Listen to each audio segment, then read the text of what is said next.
Ça y est, voilà que l'aventure commence. Arrivé à l'aéroport de Charles de Gaulle pour de nouvelles aventures vers l'Australie. Vous embarquez avec moi.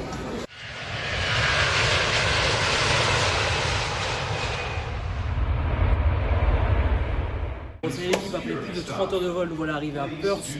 Apparemment, c'est un bon mood ici, donc on a l'occasion de découvrir ensemble.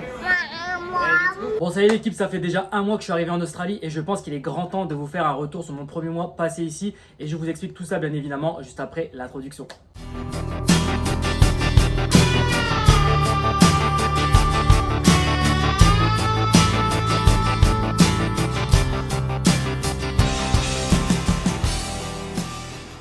Bon, ça y est l'équipe, après 30 heures de voyage, avec un enfant, nous voilà enfin arrivés en Australie. On peut pas dire que c'était de tout repos. Tu connais quand tu es dans un avion avec un enfant, tu sais très bien comment les gens te regardent. J'espère que tu fais pas partie de ces gens-là parce que c'est aussi la galère pour nous. Bref, comment se passe une arrivée en Australie? Premièrement, j'arrive à Perth et grande surprise, valise pétée. Évidemment, c'est pour ma pomme. J'ai toujours de la chance, c'est comme ça. Mais bon, voilà, on se démotive pas, on est content, on arrive. Le point positif, c'est que les valises, elles arrivent assez rapidement. Voilà, au moins de ce côté-là, j'étais assez chanceux. Donc voilà, on récupère les valises, on passe les douanes. Ce qui est trop bien en Australie, c'est que quand tu arrives en Australie avec un enfant, ben en fait, tu fais pas la queue, on ne pose pas des questions aux douanes. Après, c'est pas parce que tu arrives aux douanes qu'on va forcément te poser des questions. Mais en tout cas, quand tu arrives avec un enfant, franchement, tu as un fast-pass et c'est du régal parce qu'après 30 heures de voyage, t'as qu'une seule envie, c'est de te barrer de l'aéroport et rejoindre ton logement. Donc voilà, on sort enfin de l'aéroport, on monte dans le premier taxi et direction Rivervale, là où on a loué notre logement pendant 3 semaines. Et d'ailleurs, je vous fais la visite juste ici. Donc voilà, on est arrivé dans l'Airbnb, je vous fais quand même une petite visite du Airbnb qui nous coûte 2400 € par mois. C'est très très cher, mais voilà le Airbnb dans lequel on est actuellement.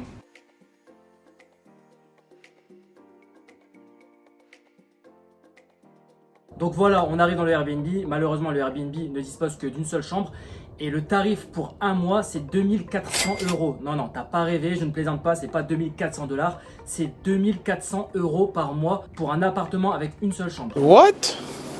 Par contre, l'avantage, c'est qu'on est quand même plutôt bien placé. On est à 15 minutes de l'aéroport et à 15 minutes du centre-ville, donc de Perth, de la ville de Perth. D'ailleurs, en parlant de Perth, si tu veux voir Perth, elle est juste ici. Mais bien évidemment, tu la vois pas sur la vidéo parce qu'en plus, aujourd'hui, c'est couvert. Mais là, on a une vue sur Perth, mais ça, je t'expliquerai ça un peu plus tard dans une autre vidéo. Donc, pour venir au logement, donc l'endroit où on loge, c'est pas le plus agréable à vivre. C'est Rivervale, c'est un endroit qui est assez, on va dire, c'est un endroit qui est assez chaud en Australie. Enfin, si on peut appeler ça chaud. Tu sais très bien que ce qu'ils appellent chaud en Australie, c'est rien pour nous quand tu viens de France, forcément. Mais c'est parce qu'il y a beaucoup d'alcooliques, il y a beaucoup de drogués, des trucs comme ça. Et il y a beaucoup de bruit la nuit, il y a beaucoup de police qui passe. Mais franchement, sinon, ça craint pas du tout. Je me suis baladé la nuit, voilà, ça craint rien du tout. Les 2 jours qui vont suivre, ce sera les courses, l'ouverture des lignes téléphoniques, etc. L'ouverture du compte en banque et un peu de repos, mais bien évidemment pas trop de repos parce que tu te doutes bien qu'avec 2400 € par mois, t'as pas envie de cramer ton budget directement dans le logement. Donc voilà, faut quand même récupérer du décalage horaire, mais on est quand même dans la course, dans la précipitation parce que forcément il y a plein de papiers à faire, il y a plein de choses à faire quand tu arrives en Australie. Surtout quand t'es pas en van, quand tu arrives pour prendre un logement, c'est quand même un peu plus compliqué de mettre tout ça en place. Donc bien évidemment, pour trouver un logement, il te faut un véhicule parce que tu dois te déplacer. Donc nous, on va privilégier tout ce qui va être autour de Perth pour éviter la concurrence. Et franchement, même en faisant ça, c'est quand même très compliqué de trouver un logement à Perth. Une nouvelle visite de maison. Donc on verra ce que ça va donner. J'espère qu'on va enfin trouver parce qu'on a visité pas loin d'une dizaine de maisons pour l'instant. Presque 2-3 maisons par jour, donc c'est vraiment énorme et c'est très compliqué de trouver une maison. Même à Perth, qui est un peu moins sollicité, ça reste compliqué de trouver une maison. Cette maison-là qu'on va aller voir. Numéro 4 et donc là les visites elles sont ouvertes dans une demi-heure. Pour l'instant il n'y a encore personne, on est les premiers, donc on va voir, on attend l'ouverture et puis on verra ça. Je vous tiens au courant.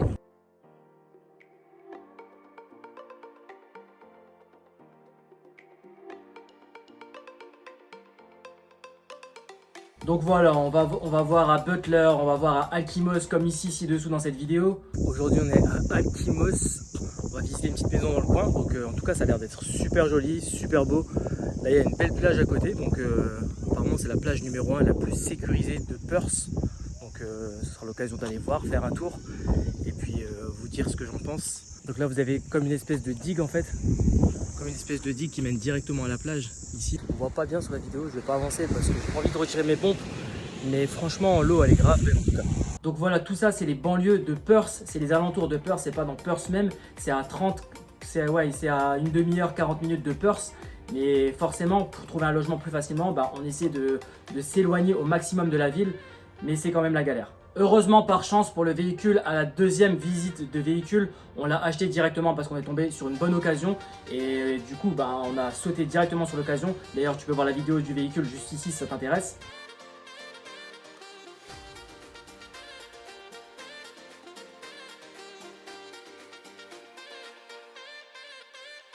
Et d'ailleurs, si tu veux savoir comment procéder à l'achat d'un véhicule en Australie, j'ai fait une vidéo entièrement détaillée sur ça que je t'invite à aller voir juste ici. Une fois que tout ça est fait, qu'est-ce qu'il faut faire? Il faut se réhabituer à toutes les choses en Australie, que ce soit la conduite, que ce soit les commandes au volant, que ce soit retrouver les magasins de première nécessité, ou aller faire ses courses, ou trouver les adaptateurs pour les prises européennes, etc. Et ça, franchement, c'est cool de le retrouver, mais mine de rien, ça te prend un peu de temps de récupérer tous ces automatismes-là. Franchement, même au début, quand j'ai conduit en Australie directement, j'étais même un peu stressé pour te dire. Et c'est pour ça que j'ai quand même préféré favoriser un véhicule en boîte automatique. Ensuite, tu as aussi tous les papiers à faire pour la cession de véhicule comme en France, mais version Australie. Donc tout ça, voilà, c'est des critères à prendre en compte quand tu arrives en Australie, de faire tous tes papiers en temps et en heure. Comme ça, au moins, tu es tranquille et pour ton installation, ce sera beaucoup plus simple. Oh, il y a un avion qui passe. L'aéroport, il n'est pas très loin d'ici. Voilà, on est en Australie, donc on kiffe quand même un minimum. Je vais attendre quand même qu'il passe. Je te reprends juste après. Donc je te disais, bien évidemment, on est en Australie, donc on kiffe, on fait des plages, on fait de la tyrolienne, on fait des restaurants. Voilà, tu kiffes quand même, tu prends le plein air, on a de l'espace pour vivre, pour respirer, et ça, c'est vraiment kiffant en Australie. J'ai ce besoin de avoir de l'espace, de me sentir libre de mes mouvements. Et là, je le retrouve et ça me fait vraiment du bien de pouvoir respirer un peu un air sain et ne pas être entassé en France, notamment à Dunkerque. Donc voilà, tout ça, je le retrouve et j'en suis super content. En tout cas, voilà pour mon premier mois en Australie. La plus grosse galère, si je dois mettre un point dessus, c'est vraiment pour trouver un logement parce que c'est très compliqué de trouver un logement. J'en parle justement dans un de mes shorts où je te dis que parfois, on allait visiter 5 logements par jour. Il y avait une quinzaine, une trentaine, une quarantaine de personnes et en fait à chaque fois tu dois apply derrière, donc candidater pour pouvoir justement obtenir le logement. Mais quand tu n'as pas de ressources, quand tu viens d'arriver, que tu n'as pas de travail, c'est très compliqué de trouver un logement en Australie au début. Mais bon voilà, c'est comme ça, on perd pas espoir. Mais heureusement, j'ai quand même trouvé un logement. Si tu veux savoir tout ça, je t'invite à t'abonner si ce n'est pas encore fait et à mettre la notification bien évidemment si tu veux recevoir la notification pour la prochaine vidéo sur le logement en Australie. Donc il y aura une vidéo qui arrivera sur le logement, sur comment trouver un logement et aussi la découverte de mon nouveau logement en Australie. Mais tout ça, je t'expliquerai dans une prochaine vidéo. En tout cas, si cette vidéo t'a plu, n'hésite pas à liker cette vidéo, à partager cette vidéo, à commenter cette vidéo, également à me dire si toi, si ça a été ton cas, si tu as galéré à trouver un logement en Australie. Et surtout, n'oublie pas de t'abonner parce que c'est bénéfique pour toi, tu apprendras plein de choses sur l'Australie. Et moi, de mon côté, je te dis à bientôt pour d'autres vidéos. Ciao, ciao!